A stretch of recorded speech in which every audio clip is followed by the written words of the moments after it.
What a discussion today. Let's start with Bannon. He's touting Trump's campaign promises, Margaret. Has the administration stuck to fulfilling those?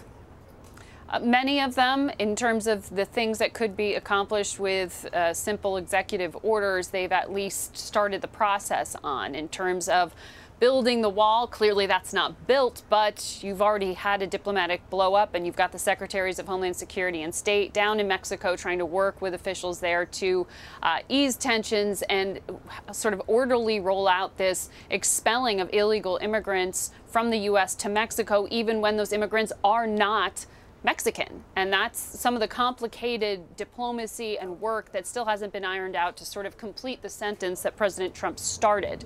So while he has issued some declarations that are now really getting caught up in the technical, very difficult parts of implementing, from the position of the White House, they see it as an accomplishment to have even started the process.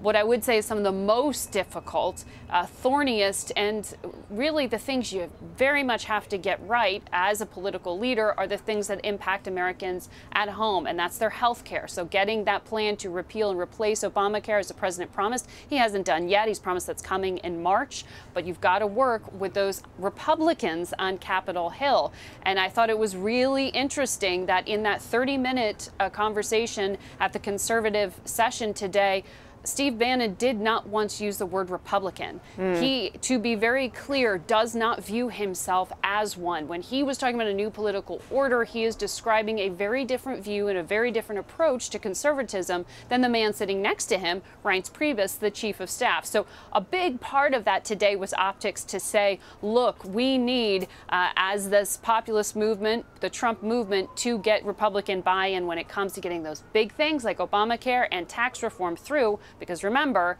it's not just the White House, it's also the legislative branch that they need to get to work together to actually follow through on those campaign promises. And there's a lot of work there to do. Margaret, I do want to address immigration, another big topic. The president characterized removing undocumented immigrants as a military operation. But I want to play what Homeland Security Secretary John Kelly had to say. Let me be very, very clear. There will be no mass deportations. So what's the White House now saying?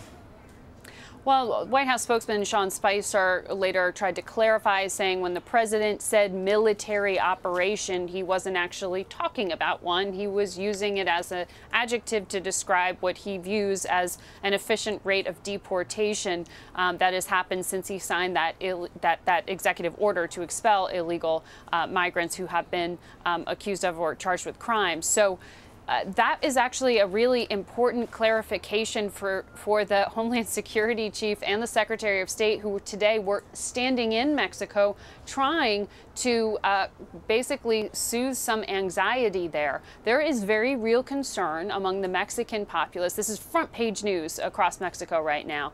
And for those Mexicans living here in the U.S., some of whom have entered illegally, and then some other nationals who are here illegally who aren't Mexican at all, are asking what's going to happen to them.